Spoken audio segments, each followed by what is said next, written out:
আসসালামু আলাইকুম। দৈনিক আর নিউজ সংবাদে সবাইকে স্বাগত জানাচ্ছি আমি তানজিলা টুইঙ্কেল। শুরুতেই দেশের সংবাদ। বিএনপি নেতা আমির খসরু মাহমুদ চৌধুরী বলেছেন, সংস্কারের বিষয়টি ঐক্যমত্যের উপর নির্ভরশীল। যেখানে ঐক্যমত্য যতটুকু হবে ততটুকুই সংস্কার হবে, বাকি অংশটা নির্বাচনের মাধ্যমে জাতির কাছে নিয়ে যেতে হবে। আজ সোমবার দুপুরে লন্ডন সাংবাদিকদের সঙ্গে এই কথা বলেন বিএনপি নেতা। বিএনপির মহাসচিব মির্জা ফখরুল ইসলাম আলমগীর সহ একটি প্রতিনিধি দলের সঙ্গে বৈঠক করেছেন ঢাকায় নিযুক্ত British high commissioner Sarah Hood. সোমবার সকাল 10:30টায় গুলশানের বিএনপি চেয়ারপারসনের রাজনৈতিক কার্যালয়ে এই বৈঠকটি অনুষ্ঠিত হয়। এ সময় বাংলাদেশ যুক্তরাজ্য সম্পর্ক নিয়ে আলোচনা করেন তারা। সেই সঙ্গে আগামী নির্বাচন, সংস্কার ও সমসাময়িক রাজনীতি নিয়েও দুপক্ষ নিজেদের মতামত তুলে ধরেন। অন্যদিকে গণ অধিকার পরিষদের উচ্চতর পরিষদ সদস্য ও গণমাধ্যম সমন্বয়ক আবু হানিফ বলেছেন, বিগত স্বৈরাচারের আমলে মানুষ যখন কথা বলতে পারত না, প্রতিবাদ করতে পারত না, তখন হাসিনার বিরুদ্ধে লড়াই করেছে। এখন যদি কেউ মনে করে আমাদের দমাবে, তাহলে তাদের ভাবনা ভুল। তিনি আরো বলেন, চাঁদাবাজ, দখলদার, দুর্নীতিবাজদের এই রাজনীতিতে ঠাঁই হবে না। কেউ যদি পেশি শক্তির রাজনীতি করতে চায়, তাহলে তাদের পরিণতিও আওয়ামী লীগের মতো হবে। জনগণের দুর্ভোগের কথা চিন্তা করে স্থানীয় নির্বাচন হওয়া অত্যন্ত জরুরি, এমনটি মন্তব্য করেছেন বাংলাদেশ জামায়াত ইসলামী ঢাকা মহানগরীর দক্ষিণের আমির নুরুল ইসলাম বুলবুল। সোমবার রাতে নিজের ভেরিফাইড আইডিতে এক পোস্টে এমন মন্তব্য করেন তিনি। আইন উপদেষ্টা অধ্যাপক ডক্টর আসিফ নজরুল বলেছেন, ট্রুথ অ্যান্ড রিকনসিলিয়েশন কমিশনের কাজ শুরু করেছে।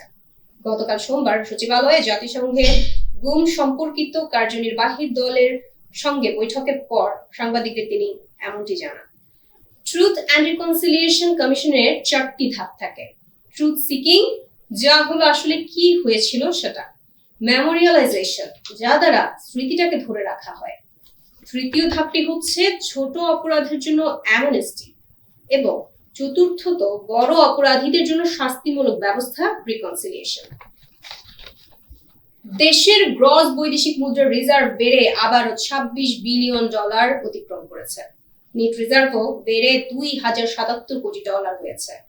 সাম্প্রতিক সময়ে রেমিটেন্স প্রবাহ ও রপ্তানির আয় বাড়ায় এবং বিশ্বব্যাংকের ঋণ বাবদ $25 কোটি ছাড় করায় রিজার্ভ বেড়েছে। রোববার প্রকাশিত বাংলাদেশ ব্যাংকের প্রতিবেদন থেকে এসব তথ্য পাওয়া গেছে। এবার আন্তর্জাতিক প্রসঙ্গ। মঙ্গলবার মধ্যরাতে দেশটির রাজধানীতে একাধিক বিস্ফোরণের শব্দ শোনা গেছে। বার্তা সংস্থা রয়টার্স জানিয়েছেন, তেহরানে আকাশ প্রতিরক্ষা ব্যবস্থাও বেশ সক্রিয় করা হয়েছে।